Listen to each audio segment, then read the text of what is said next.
That's the good thing about working from home. You get to do some work, especially leather work, in front of the computer. I can watch a YouTube video at the same time.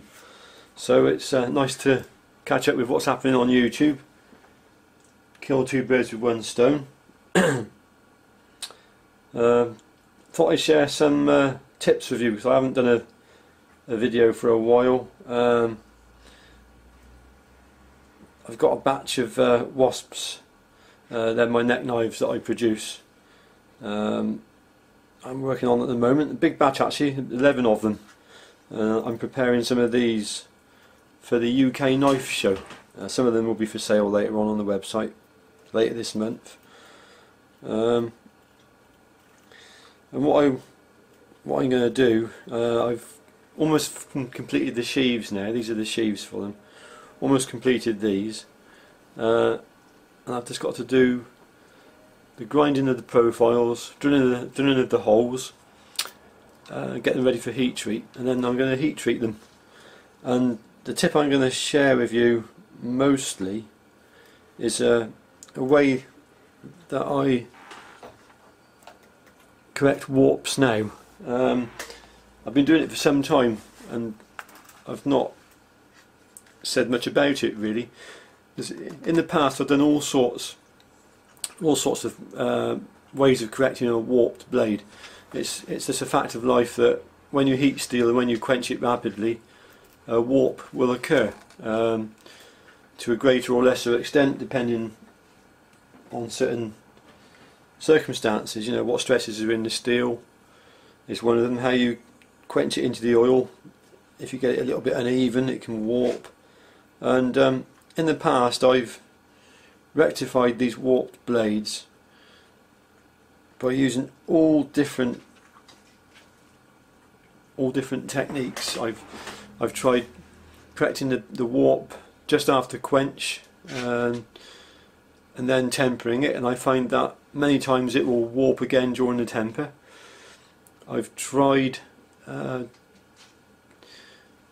tempering the blade and then correcting the warp immediately after temper whilst it's still hot, so kind of hot bending, and that was fairly successful.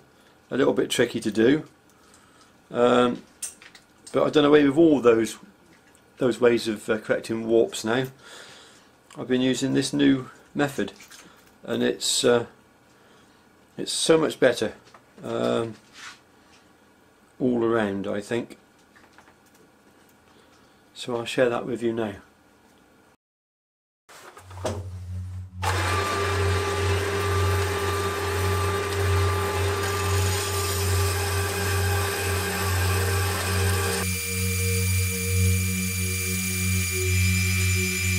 Well, first of all I've got to get some knife blanks built up, so I'm cutting out a batch of my wasp neck knives. These are made from 3mm 01 tool steel.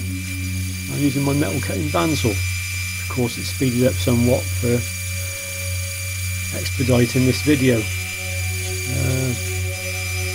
This part is just more for entertainment purposes, and some knife makers out there, especially the beginners, might pick up a few hints and tips from it. So I'm very happy to help. This leads me on to another subject about sharing my information and why I think it's good to share a few hints and tips. The end result, of course, is that by keeping information to yourself and not sharing any information, then no one really benefits, especially the person at the end of the chain. That's the person that buys the knife or has the knife in the end. So my philosophy is a simple one. By sharing some of my hints and tips, I actually possibly help the end user, whether that be someone that's bought one of my knives or someone that's bought another knife maker's knife. Hopefully they'll get a better knife as a result. Now the information that I share is information that I've learnt myself. If ever I've been told anything by another knife maker and they say, look, don't share this, or don't say anything about that, then obviously I keep that to myself. But the truth is that very, very little has been shared with me, and most of my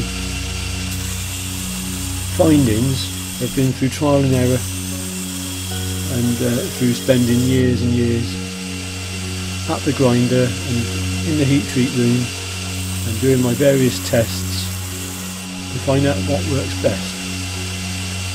And I've always shared that information. The grinder I'm using here is a Downland Engineering grinder made by Alistair. He lives about 30 miles away from me, and this grinder's been very good. I've got two of them. They've served me well. I'm using a serrated wheel and a 36 grit, worn 36 grit belt for the profiling. And you see me there with an Evolution dust mask. It's a good mask.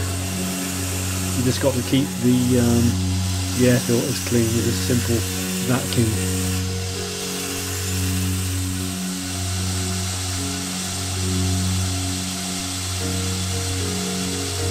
The motor on the grinder, by the way, is a 2 horsepower 3-phase motor, and it's fed by an inverter, so you can use normal mains voltage in your home. Over here in the UK, and it's about 230 volts.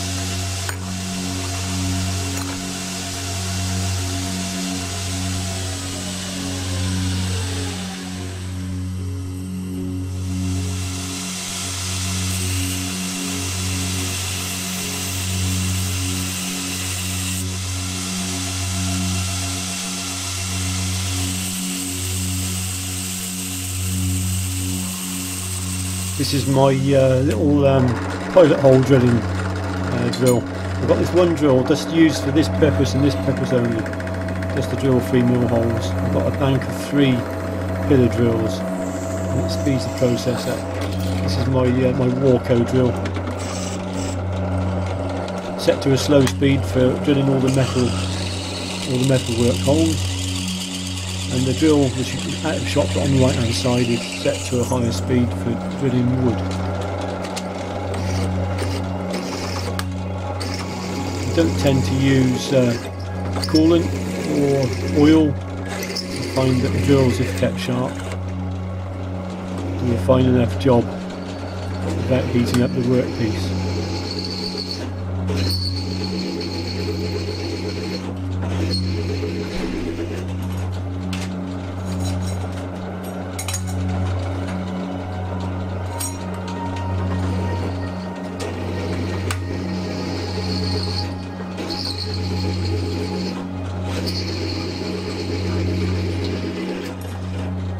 Look on the back of my head, you can see a little indentation.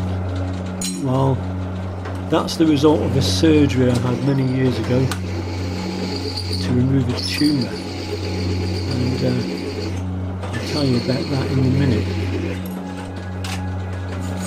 I get a lot of people asking, saying to me, why have you got why have you got a paralysed face or a funny eye? I'll talk to you about that in a minute. I'm just chamfering the holes now.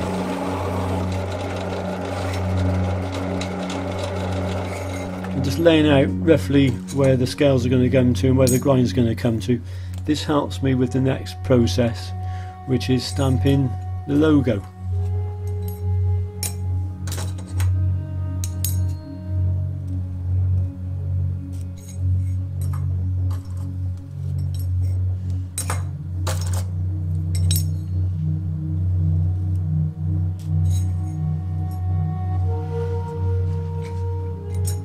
Now this is my hydraulic press. It's a 12-ton press. It takes around about 10 tons of pressure and 10 seconds of time for me to get a good indentation, a good maker's mark. one which will last a lifetime. As you can tell, it's a bit of effort required there.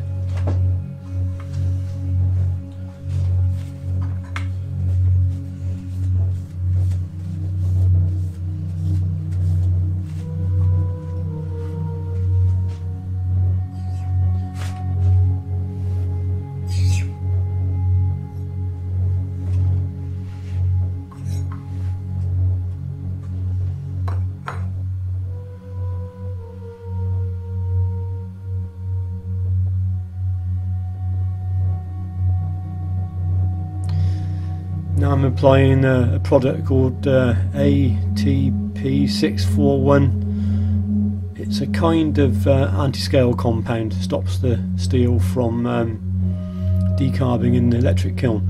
Now, freeze the frame. My left eye. This is what this brings me on to this little bit here. I don't like to keep saying it, but I often get asked, what's wrong with your eye, what's wrong with your face? I had this surgery to remove a brain tumour, and the surgery paralysed my face. It was a small price to pay, because I'm still here to tell the tale. But because my face was paralysed, the surgeons decided it was a good idea to have a gold weight added to my left eyelid, so that's why I've got that funny lump in my eyelid. It's embarrassing, I don't like it, but I live with it and I'm fine. I'm doing okay. You don't need to worry about me. Right, let's get back to the video.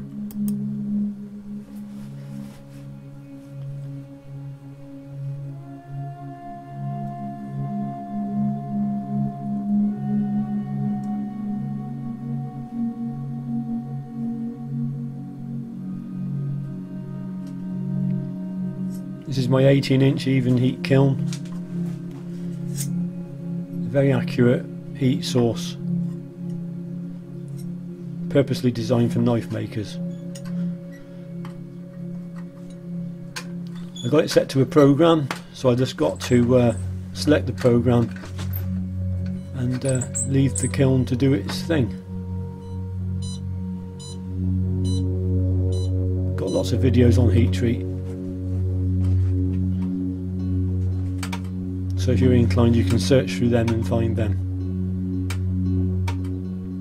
O1 does like a nice soak at temperature though, to get the best out of it. So here we are, we're going to now quench them. I use purposely formulated O1 quenchant. It means the steel is dropped at the correct rate to achieve the best results.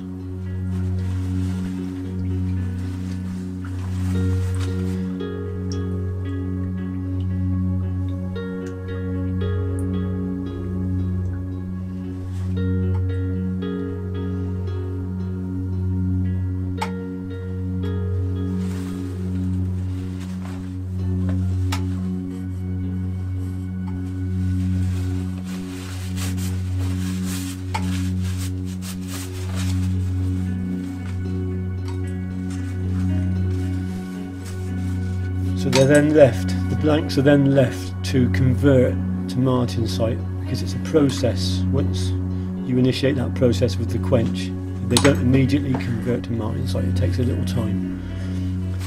Now I'm on my rubbing bench, and I'm just taking the scale off, taking off any burrs, and just making sure the surfaces are clean.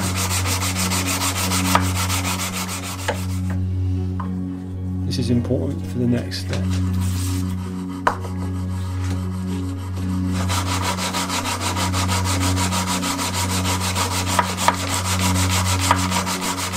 From here I go to the rock down tester and I'm looking for 64, 65 HRC, and we've got a 65 HRC reading there, so I've attained full hardness.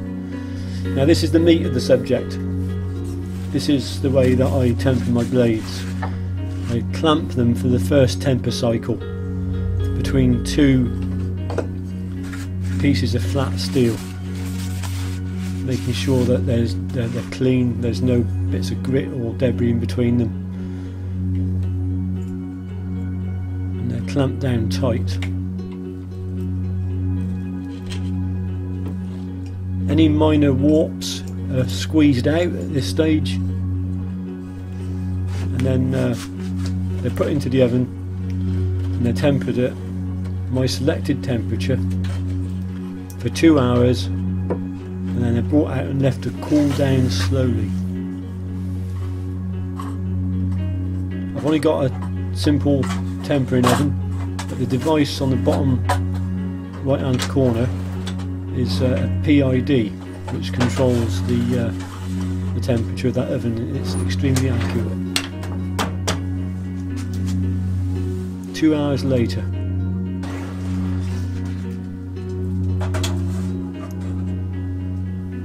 the blanks are brought out and left to cool.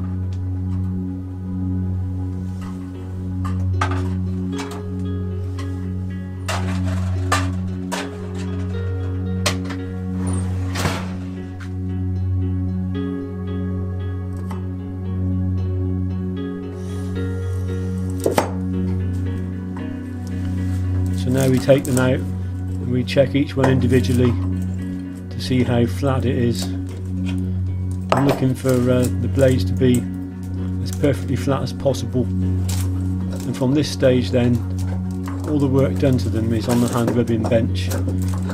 Now we'll go through the grits, hand rub them down. It takes me 20 minutes per side, so 40 minutes for each knife to hand rub it to the finish that I want before I grind the bevels.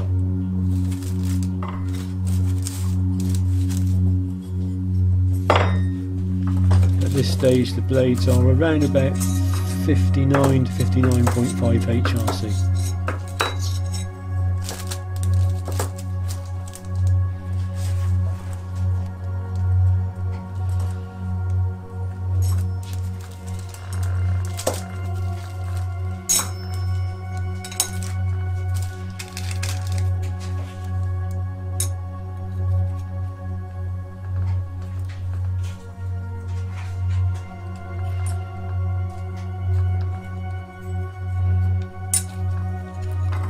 There's been no need to use any other method apart from the gentle heat itself on the tempering oven to make the blades straight.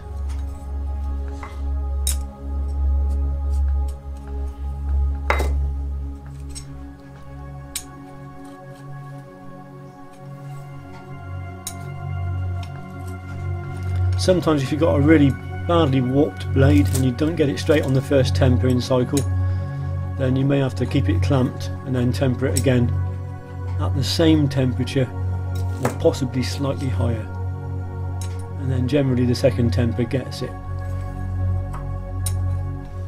These have all come out perfectly flat at the first attempt.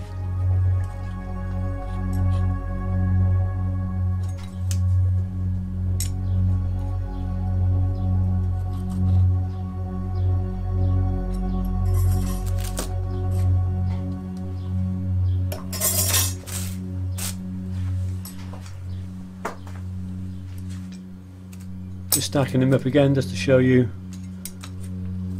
how flat, to give you a visual representation of how flat they are. So more or less coming to the end of the video now. Hope this has helped somebody. Thanks for watching, and hope to see you in my next video.